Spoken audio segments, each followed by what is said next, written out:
The judge's gavel struck the dark wood, and the sound echoed in my bones like a memory of all the silent years. Here I was, Eleanor Vance, 67 years old, sitting in this cold courtroom with my wrinkled hands clutching a yellow envelope I had protected for 13 long years. My heart hammered against my ribs, a frantic drum I was sure everyone could hear. Across from me sat my daughter, Valerie, in her elegant suit, her lawyer a splash of red silk pointing at me as if I were a common criminal. Her eyes burned with a rage I couldn't comprehend, or perhaps understood all too well. Beside her, attorney Mark Sullivan reviewed his papers with the unshakable confidence of a man who believed he held the entire truth. I raised the yellow envelope high, my hands trembling not from fear, but from a lifetime of buried truths. The reason we are here today isn't about a mother's love, I declared, my voice echoing in the stunned silence. It's about a secret I've kept for 13 years, a secret that begins with this envelope. Your Honor, Valerie began, her voice quivering yet resolute. My mother has kept my children from me for 13 years without my consent. This constitutes parental kidnapping. I never authorized her to take them. The word kidnapping was a sharp dagger, piercing my chest and lodging deep where I kept all my maternal pains. I glanced back and saw my 3 grandchildren, Arthur, 20, Emily, 18, and Andrea, 16, sitting in the third row. Their faces were pale canvases of confusion, as if they were watching a film whose plot made no sense. Judge Theodore Mason, a man with a crown of gray hair and eyes that had seen too much, observed me over the rim of his glasses. Mrs. Vance, what do you have to say to these accusations? My fingers tightened around the envelope. Inside lay the proof of a truth I had guarded like a treasure, or a wound that refused to heal. Your Honor, I said, my voice steadier than I felt, I didn't kidnap anyone. I simply raised the children my daughter abandoned on my doorstep. That's a lie, Valerie shouted, shooting to her feet. I never abandoned them. I had mental health issues. I needed temporary help. Her lawyer placed a calming hand on her arm. Your Honor, my client was hospitalized for severe postpartum depression. She required urgent medical treatment. Mrs. Vance took advantage of that vulnerability to keep the children and alienate them from their biological mother. A wave of whispers filled the courtroom. I could feel the weight of judgmental stares, the subtle nods from strangers who had already decided the villain of this story. But I knew the truth. I had lived it day after day for 13 years. The early mornings, the fevers, the homework, the hugs when they cried for a mother who never called. Mrs. Vance, the judge said, his tone softening slightly, I understand that caring for your grandchildren must have been challenging, but if the biological mother is requesting their return. With all due respect, Your Honor, I interrupted, my voice firming with a conviction that surprised even me, there are things this court needs to know before any decision is made. I raised the yellow envelope high. It was a simple gesture, but I saw Valerie's eyes widen with unmistakable fear. Here. I have documents that will change this conversation entirely. The judge leaned forward, intrigued. What kind of documents? Proof of what truly happened 13 years ago. Proof of why my daughter is here today. And it isn't driven by maternal love. My voice trembled slightly, not from fear, but from a powerful, nameless emotion. Valerie turned a ghostly pale. Mom, please, don't do this. Do what, daughter? Tell the truth. Attorney Mark Sullivan cleared his throat. Your Honor, Mrs. Vance is attempting to divert attention from the central issue. Documents from the past do not change the fact that my client has legal rights to her children. On the contrary, I said, looking directly into my daughter's eyes, these documents explain exactly why we are here today. They explain why, after 13 years of absolute silence, not a single dollar for their expenses, not a phone call on Christmas, my daughter suddenly appears with a lawyer. The silence in the room became heavy, thick like the air before a storm. I could hear the frantic beating of my own heart, the nervous rustle of papers in the lawyer's hands, the ragged breath of my grandchildren behind me. The judge looked at me intently. Mrs. Vance, are you suggesting there are ulterior motives behind this lawsuit? I'm not suggesting anything, Your Honor.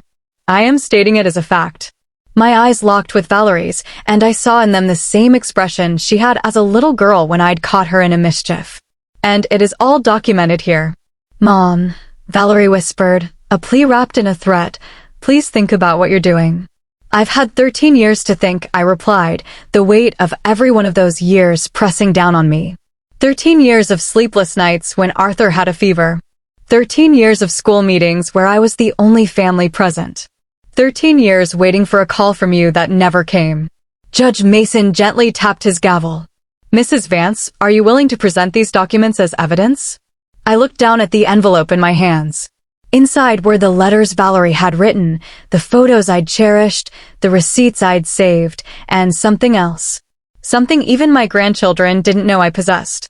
Something that would shatter the carefully constructed reality of this courtroom. "Yes, Your Honor," I said, my voice clear and strong. "I am ready." The judge nodded, pausing to review his notes. "Very well, Mrs. Vance. But before we examine these documents, I would like to hear your full account of the facts. Tell us what happened 13 years ago." I closed my eyes for a moment, allowing myself to be transported back to the day that forever altered the course of my life. It was a rain-soaked Tuesday in October. I had been in my small kitchen, preparing chamomile tea to calm my nerves after a doctor's appointment where I'd been told the arthritis in my hands was worsening. Then I heard the knocking. It was nearly noon, I began, my voice softening with the memory. Valerie appeared at my door with the 3 children. Arthur was 7 years old, Emily was 5, and Andrea was barely 3. They were disheveled. Their clothes were wrinkled and dirty, and the little ones were crying from hunger. I looked over at my grandchildren. Arthur gave me a sad, knowing smile. Emily's eyes were glistening with unshed tears, and Andrea, my baby, hugged herself just as she had when she was a scared toddler. "My daughter entered my house like a hurricane," I continued. She carried a plastic bag with a jumble of the children's clothes, nothing clean. She told me, "Mom, I need you to keep them for a while. It will only be a few weeks, just until I sort out my problems." Valerie lowered her gaze to the floor. Her lawyer whispered something to her, but she didn't respond. I knew she remembered that day as vividly as I did. I asked her what problems, if she needed money, if something had happened with the children's father, but she just kept repeating that she would be back soon. She gave each of them a hurried kiss, and then she left. The children ran to the window, crying, "Mommy, Mommy," but she was already climbing into a taxi, and then she was gone. The courtroom was utterly silent. I could feel the collective breath being held. That night I went on. Arthur asked me when his mom was coming back. I told him soon. Andrea cried for her teddy bear, left behind at Valerie's apartment. Emily, my sweet Emily, tried to help me prepare dinner with her little hands, as if she understood that the weight of our little world had just settled on my shoulders. My voice cracked. I took a slow sip of water from the glass a court officer offered me. Days passed, then weeks. I didn't know where Valerie had moved to. I had no phone number to reach her. The children asked about her every single day. Arthur started wetting his bed at night. Emily stopped speaking for almost a month. Andrea developed a persistent cough that worried me sick. I watched Valerie shift uncomfortably in her chair, her hands trembling as she twisted a ring on her finger. I enrolled them in the school near my house. I needed their documents, their birth certificates. I went to her old address. The neighbors told me she had left the apartment without paying 3 months' rent. The landlady gave me a box of things my daughter had left behind, which included some of the children's papers. Judge Mason made a note. "Did you attempt to report the situation to the authorities?" "Your Honor, I believed it was temporary." Valerie had had struggles before, but she had never completely abandoned her children. I truly believed she would return. Besides, what would I have said? That my daughter left her children with me and hadn't come back? At that moment, there was no crime. It was a mother who had left her children with their grandmother. I paused, letting my gaze rest on Valerie. But the months turned into years. Arthur turned 8 and asked if he could invite his mom to his party. I told him we would try to find her. Emily started 1st grade, and when her teacher asked about her parents, she pointed at me and said, "This is my mom, Eleanor." Tears threatened to fall, but I held them back. This was not the time for weeping. This was the time for truth. The expenses multiplied. My pension was barely enough for one. Suddenly, I had 3 growing children to feed, clothe, and educate. I sold jewelry I had saved from my own mother. I took a job cleaning houses on weekends. My neighbor, Mrs. Elma Jensen, helped by watching the little ones when I had to work. The judge looked up, a flicker of recognition in his eyes. Jensen? Any relation to? She's my sister, Your Honor, I confirmed. And she can testify to everything we endured during those first years. Valerie and her lawyer exchanged a worried glance. This was a detail they had not anticipated. When Andrea turned 5, we had a crisis. She developed pneumonia and had to be hospitalized. The doctors asked for health insurance, for parental authorization, documents I did not legally possess. That was when I decided to seek temporary legal guardianship. My voice grew stronger, fortified by the memory of that necessity. I hired a lawyer with the last of my savings. It cost me $800 I did not have, but it was essential. That lawyer tried to locate Valerie to notify her of the guardianship proceedings. We published the required notices in the newspaper. No one responded. Were you granted legal guardianship? The judge asked. Yes, Your Honor. This very court granted me legal guardianship of my 3 grandchildren 10 years ago. I have all the documents here. For 3 years, the law required us to continue searching for the biological mother. She never appeared, never called, never sent a single dollar for their support. Valerie stood up abruptly. I was sick. I had depression. I couldn't care for them in that state. Please sit down, Ms. Vance, the judge ordered, his voice firm. He then turned back to me. Continue, Mrs. Vance. The children grew up with me. Arthur graduated high school with honors. Emily won poetry contests. Andrea learned to play the guitar and started a band at school. I took them to therapy when they needed it. I took them for every vaccination, attended every school event, celebrated every birthday, every achievement, every important moment of their lives.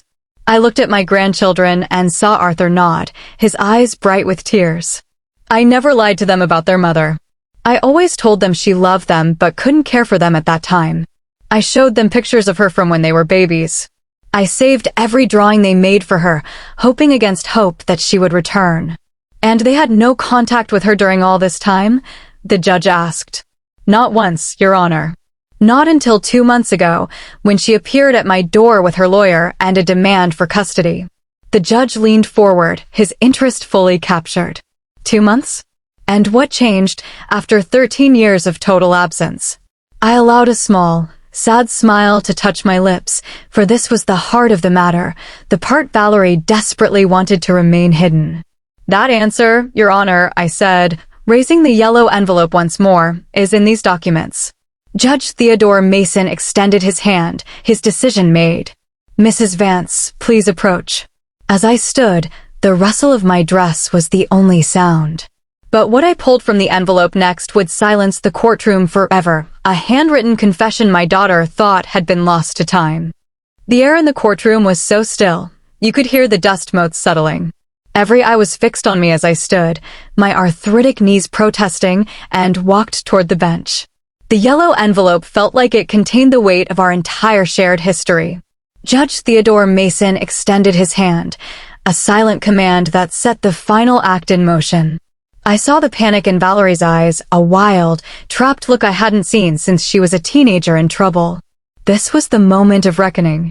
Mrs. Vance, please approach and present the documents you mentioned, Judge Mason said, his voice echoing in the tense silence. I moved forward, each step measured. Your Honor, Attorney Mark Sullivan interjected, rising quickly. I must request that any document presented be examined by the defense before being admitted as evidence. Of course, the judge replied with a curt nod. Mrs. Vance, hand the documents to the clerk for review by both parties. My fingers, gnarled with time and work, carefully unclasped the envelope. It was like opening a sacred relic, a time capsule of pain and truth. Inside were the photographs, the handwritten letters, the receipts, and the final, damning papers that formed the core of my defense. Let's start with this, I said, my voice clear as I pulled out a small stack of photographs tied with a faded red ribbon. These are photos I took the day Valerie left the children with me. The clerk, a young woman with a solemn face, took the photographs and passed them to the judge. He examined them one by one, and I watched as his professional demeanor shifted, his brow furrowing into a deeper frown. Describe what we are seeing in these images, Mrs. Vance, he instructed, his voice low. The first photo shows Arthur, I began, pointing. His clothes were dirty and torn. You can see the holes in the soles of his shoes. The second is of Emily. She had dried food on her face and her hair was a nest of tangles. The third, my voice wavered for a heartbeat. The third is of Andrea, my baby. She was wearing a diaper that clearly hadn't been changed in many hours. A collective, sharp intake of breath came from the spectators. Valerie buried her face in her hands, her shoulders shaking. Her lawyer leaned in, whispering urgently, but she just shook her head, a frantic, denying motion. Your Honor, I continued, steadying myself. I took these photos not to use against my daughter, but because a nurse neighbor advised me to keep a record of everything. For the children's own history, should they ever need it. The judge passed the photos to Valerie's lawyer. Mark Sullivan took them, his face a mask of professional neutrality, but I saw the slight tightening around his eyes as he looked at them. He showed them to Valerie, who recoiled as if burned. Now, I said, pulling out a second, thicker set of papers. These are the letters Valerie wrote to me during the first 6 months after she left the children. The judge took the bundle. The script was unmistakably Valerie's, loopy and hurried, a handwriting I would know anywhere. These appear to be in your daughter's hand, he confirmed. Yes, Your Honor. I'd recognize it anywhere. I turned my gaze to my daughter. Tell the judge what those letters said, Valerie. She remained silent, a statue of shame and fear. Her lawyer, however, took the letters and began to read. His complexion paled visibly with each passing second. Your Honor, I said, my voice gaining strength, in the first letter, dated just 3 weeks after she left, Valerie wrote that she had met a man named Javier Dawson and was moving to another city with him. She asked me to keep the children a little longer because her new partner did not want immediate family responsibilities. The silence in the room was now absolute, a vacuum of sound. I could feel the jury and spectators leaning forward, hanging on every word. In the second letter, I pressed on. She informed me that she was pregnant with Javier's child and that she could not return for the children because he had threatened to leave her if she brought baggage from her past into their new life. Pregnant, the judge repeated, his voice laced with surprise. Yes, Your Honor. My daughter had another child, a boy who is now 12 years old. A child she was able to raise because it was convenient for her new relationship. From the corner of my eye, I saw Arthur, Emily, and Andrea exchange looks of pure, unadulterated shock. Their faces were pale, their mouths slightly agape. This was a bomb I had never meant to drop on them like this. I had wanted to protect them from this particular truth. In the third letter, I continued, my tone hardening. Valerie asked me to sign papers that would officially relinquish any claims she had, allowing her to start her new life without legal complications. She offered me $500 for the expenses I had already incurred. Mark Sullivan looked utterly stunned. This was a narrative his client had carefully omitted. And did you sign these papers? The judge asked. No, Your Honor. I wrote back telling her I didn't want her money. But if she truly wanted to disappear from our lives, she should do so completely. I told her not to contact us again until she was truly ready to be a mother. I reached back into the envelope, my fingers closing around the most painful document of all. This is her response to my letter. The last communication I had from her for 13 years. The judge took the single sheet of paper. His eyes scanned the lines, and his expression hardened into something resembling granite. Mrs. Vance, he said, his voice grave. Can you read this letter aloud for the court? I took the paper. My hands trembled, but my voice was firm and clear, ringing in the hushed room. Mom, fine. I won't bother you anymore. Take good care of the kids because I have my own family now. If anyone ever asks, tell them their mom had to go far away for work. I don't want them to suffer anymore. Sincerely, Valerie. The words hung in the air, stark and brutal. I heard Andrea sob softly from the gallery. Tears streamed down Emily's cheeks. Arthur's jaw was clenched so tight I feared it would crack. Your Honor, I said, placing the letter down. For 13 years, I respected that decision. I never searched for her. I raised her children with love and the little I had, hoping that one day she might mature and return for the right reasons. And why do you believe she has returned now? The judge asked, his eyes like lasers. I offered a sad, knowing smile as I pulled the final document from the envelope. Because 3 months ago, Your Honor, my brother, Arthur Vance, Valerie's uncle, who lived in Texas and had no children of his own, passed away. The judge leaned forward, his interest fully reignited. And what does that have to do with this case?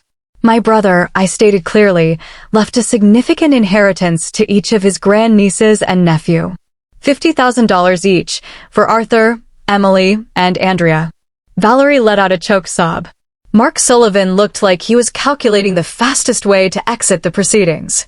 But the inheritance, I continued, my voice firm, can only be claimed by the children if they are under the custody of a direct relative, their mother or their grandmother. I, as their legal guardian, had already begun the procedures for them to access that money when they came of age. The judge's gaze was piercing. Are you suggesting that Mrs. Valerie Vance returned solely to gain access to her children's inheritance? I pulled the final piece of paper from the envelope. It was a copy of a report I had fought hard to obtain. Your Honor, this is a private investigator's report on my daughter's activities over the past few months. It shows that exactly 2.5 months ago, she hired attorney Sullivan and began making inquiries about my brother's estate. Mark Sullivan shot to his feet. Objection. That investigation is a gross invasion of privacy and is illegal. It is completely legal, I countered, calm and sure. I hired a licensed private investigator after my daughter appeared at my door with legal threats. I had every right to protect my grandchildren. The judge tapped his gavel. Order. The objection is noted. Continue, Mrs. Vance. I looked at the envelope, now nearly empty, but I knew it held one more secret. The most important one. Yes, Your Honor, I said softly. There is something else. I looked from the judge to my grandchildren, their faces etched with a pain I wished I could spare them. There is one final document, I announced, my voice dropping to a whisper that forced the entire room to lean in. A document that proves, beyond any doubt, that my daughter did not just abandon her children, she legally gave them away. Judge Theodore Mason adjusted his glasses, his gaze fixed on me with an intensity that saw through all pretense. Mrs. Vance, what else does that envelope contain that you consider relevant to this case? My fingers found the last paper, hidden at the very bottom. It was a single sheet, folded and refolded so many times the creases were white. It contained the words that would end this charade forever. But before I revealed it, I knew I had to do right by the 3 souls who mattered most. Your Honor, I began, my voice thick with emotion. Before I show this last document, I would like to request that the court hear directly from my grandchildren. They are not pawns in this game. They are young adults with voices of their own, and their wishes deserve to be heard. A flicker of hope ignited in Valerie's red-rimmed eyes. Her lawyer was quick to seize the opportunity. Your Honor, my client agrees wholeheartedly. The minors have a fundamental right to express their preferences. The judge considered this, his eyes scanning the 3 young faces in the gallery. Very well. Arthur Vance, would you please approach the stand? My eldest grandson rose slowly. At 20, he was all lean height and quiet intensity, with his grandfather's thoughtful eyes. He walked to the witness stand as if each step carried the weight of his entire childhood. Arthur, the judge began, his tone gentler than before. I know this is incredibly difficult. I want you to know you can speak freely here. Do you remember your life before coming to live with your grandmother? Arthur swallowed hard, his Adam's apple bobbing. He glanced briefly at Valerie before answering. Yes, Your Honor. I have fragments. I remember there was often a lot of confusion at home.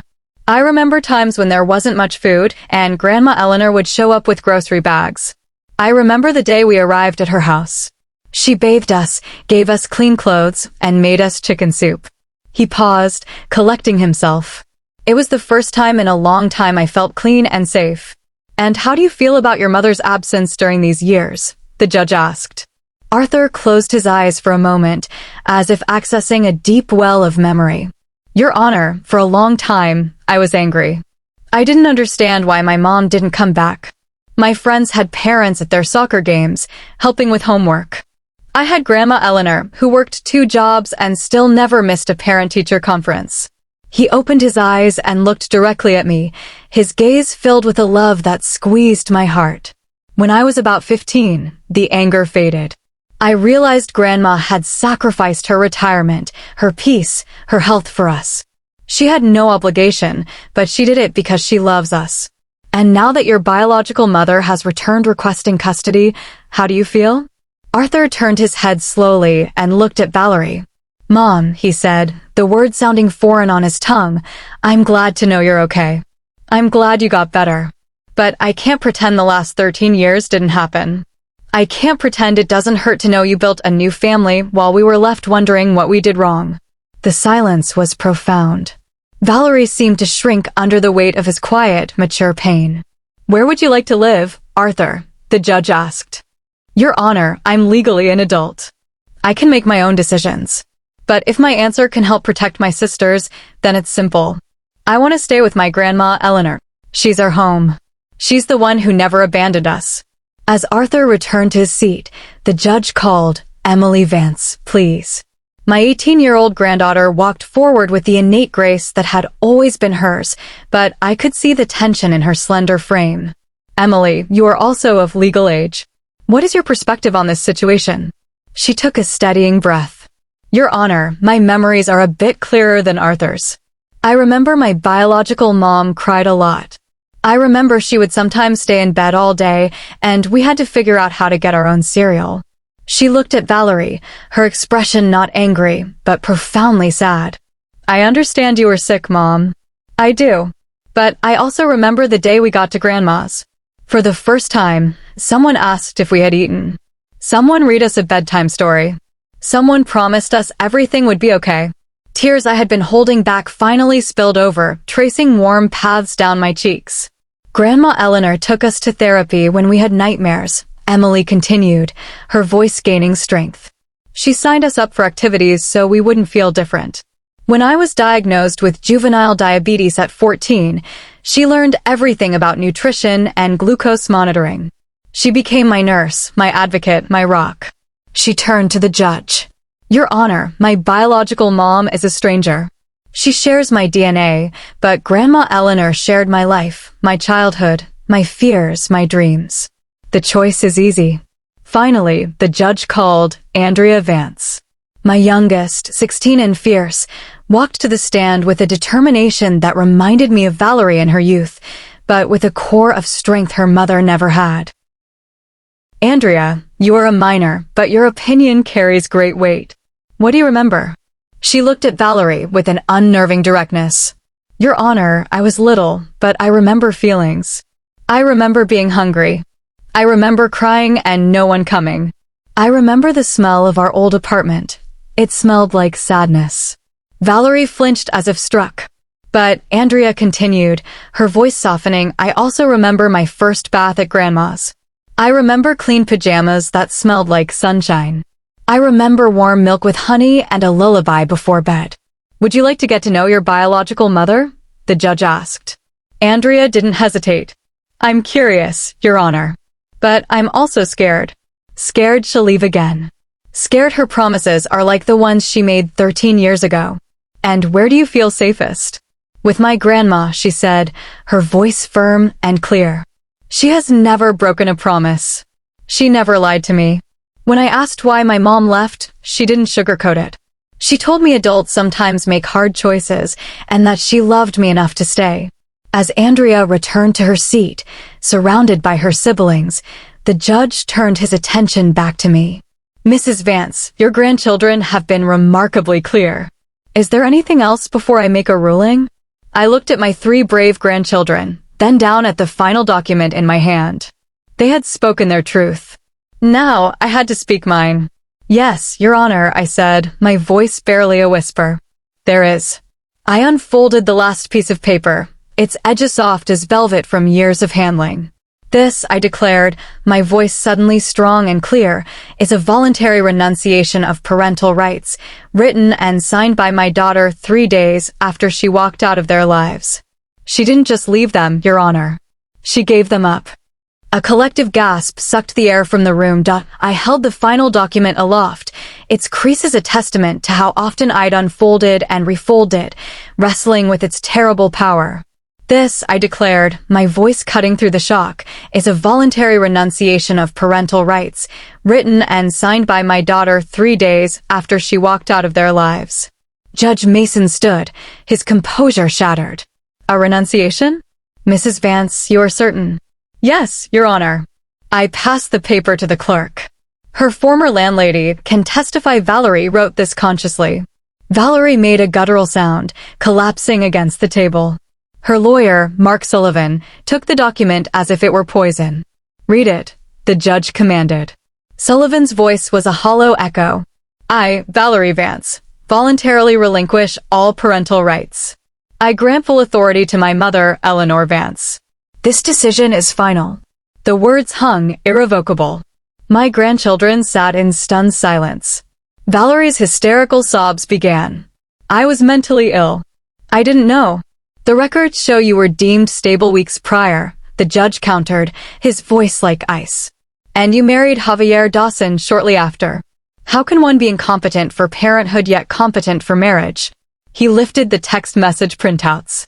And these threats of extortion are not the actions of an ill woman, but a calculating one. Sullivan, desperate, requested a recess to withdraw the suit. This court has a duty, Judge Mason boomed, to refer this evidence of criminal extortion to the district attorney. No, Valerie shrieked. The judge turned to me. Mrs. Vance, do you wish to press criminal charges? All eyes were on me. I looked at my sobbing daughter, then at my grandchildren's pained faces. My heart ached, but my resolve was solid. No, Your Honor, I said. But I request a permanent restraining order and that this renunciation be entered into the permanent record, barring any future custody claims. Granted. Valerie stumbled up. Mom, don't take my children forever. I turned to her, my voice soft but unbreakable. I'm not taking them, Valerie. You gave them up. I am protecting what you abandoned. They're my children. No, I said, the finality absolute. They're the children I raised. The children I loved. The children you forgot. As the judge prepared to finalize his ruling, Arthur stood, his voice resonating with a maturity forged in hardship. Your Honor, with all due respect, this isn't about legal rights. It's about love. And the only mother we've ever known is the one who never left us.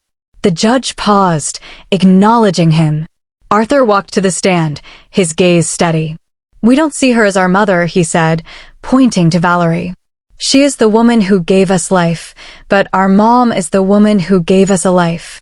He looked at Valerie, his expression not of hate, but of profound closure. If you ever truly change, maybe we can meet as people. But you forfeited the title Mom 13 years ago. Emily and Andrea joined him, a united front. I don't hate you, Emily said to Valerie. But you're a stranger. My family is here. Andrea, my youngest, looked her mother in the eye. You came back for money, not for us. That tells us everything. Judge Mason's gavel fell. Permanent guardianship is granted to Eleanor Vance. The petition is dismissed with prejudice. Restraining order granted. This court is adjourned. The sound was a period at the end of our long, painful sentence. Valerie was utterly broken. As my grandchildren surrounded me in a protective embrace, I felt the weight of the battle lift, replaced by the somber peace of truth. In the weeks that followed, a quiet healing began.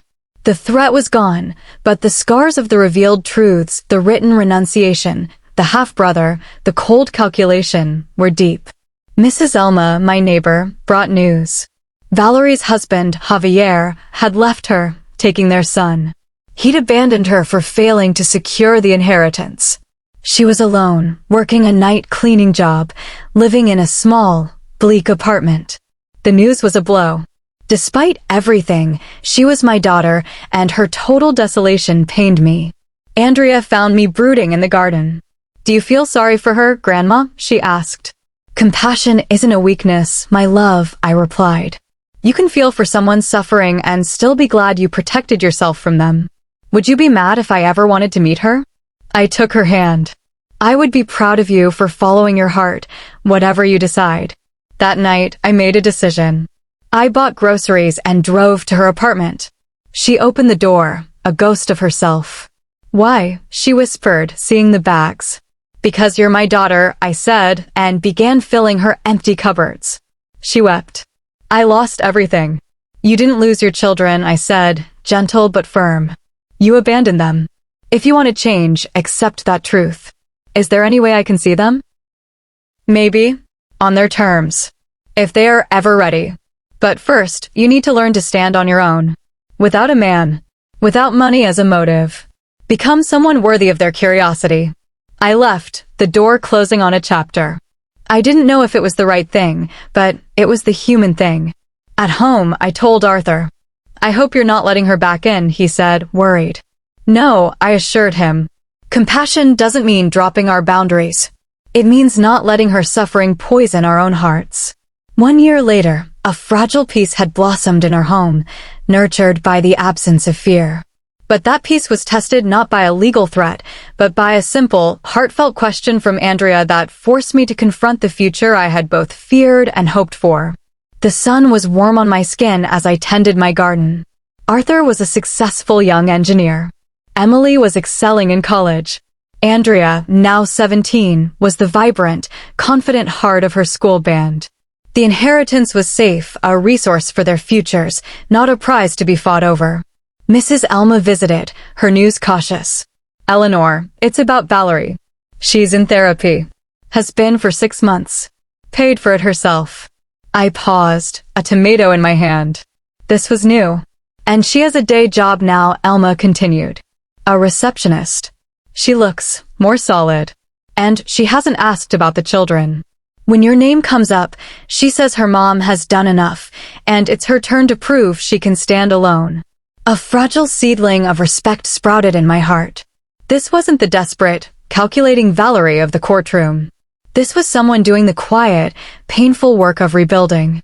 That afternoon, Andrea found me on the porch. "Grandma," she began, her voice tentative. "Do you think I'll ever want to know my biological mom?" I set my sewing aside.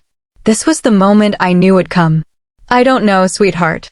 That's a choice only you can make. Would you be upset if I did?" I took her hand. "No, Andrea. I would be proud of you."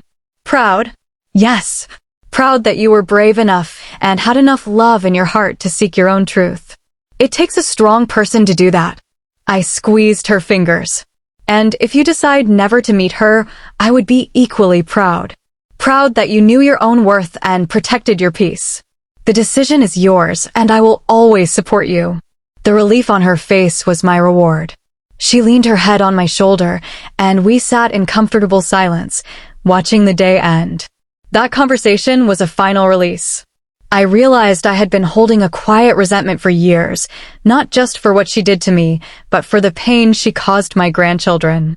But holding that resentment was like drinking poison and waiting for her to get sick. I let it go, not for her, but for us. For our peace. Emily, on her 19th birthday, hugged me tightly. "Thank you for saving us, Grandma. But more, thank you for teaching us that real love doesn't abandon. It stays. It fights. It's you." Arthur, now with access to his inheritance, insisted on giving me a portion. "For everything you spent," he said. I accepted, not for the money, but because he needed to give it. It was part of his healing. I sometimes wonder what would have happened if Valerie had returned for the right reasons, with humility, not lawyers, with repentance, not demands. Perhaps a fragile bridge could have been built. But life is lived in the choices we make, not the what-ifs. I chose to protect 3 children. I chose to love them unconditionally. I chose to fight for them. I regret none of it. Today, watching my grandchildren thrive as good, kind, resilient adults, I know I chose correctly. They are proof that love and boundaries can create something unshakably strong. People ask if I hate Valerie. I do not. But I do not excuse her. I understand she was young and overwhelmed. But abandoning your children isn't a mistake. It's a choice that defines your character. Valerie chose her new life. I chose the children she left behind. We both live with the consequences. The difference is I sleep peacefully knowing I always put them first. She lives with the knowledge that she walked away.